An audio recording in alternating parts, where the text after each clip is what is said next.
මම අද වීඩියෝ එකක් කරන්න හිතුවේ මෙන්න මේ එක්තරා සුවිශේෂී ශාකයක් පිළිබඳව විස්තර දැනගන්න.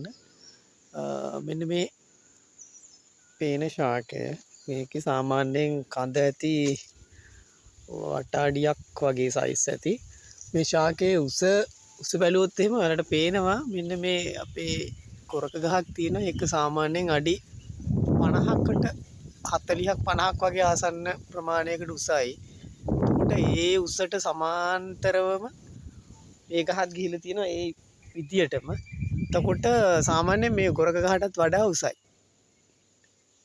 එතකොට ගොරක ගහේ වට අඩි ප්‍රමාණය ගත්තොත් වට අඩි 4.5ක් 5ක් විතර. මේක වට අඩියක් වගේ තමයි කඳ. වර්ණයෙන් ගත්තොත් එහෙම කඳ ගුරු පාටට හුරු සුදු පාටකින් යුක්තයි වෛරම් සහිතයි. එතකොට මෙන්න මේ වගේ තමයි මේ ගහේ පුෂ්ප පත්‍ර ඔන්න හැඩය නිකන් ආයත හැඩයක් තමයි තියෙන්නේ. පත්‍ර බෙදීම් තියෙනවා, පත්‍ර කෙලවර නැවී තියෙනවා. විස්තර එක්ක මේක විශේෂයක් විදියට දකින්නේ මේ ශාකයේ උස සහ පත්‍රවල පිහිටීමයි ශාකයේ අතු බෙදීමයි. ශාකයේ අතු බෙදීම එහෙම ගත්තොත් සමාන්තර පොළොවට සමාන්තරව තමයි අතු බෙදිලා තියෙන්නේ. එතකොට ඒ බෙදෙන අතු සමාන්තර අතුවල ශක්තිමත් භාවය වැඩි අනිත් ශාක වලට වැඩිය.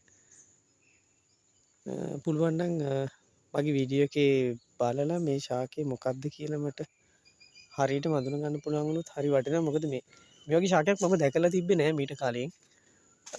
මම ලොකුවටම රිසර්ච් කරනගෙන ඉන්නේ. නමුත් අර මේ ශාකය මොකක්ද කියන එක මට දැනගන්න ඕන මේ හරියටම දන්නේ නැති නිසා.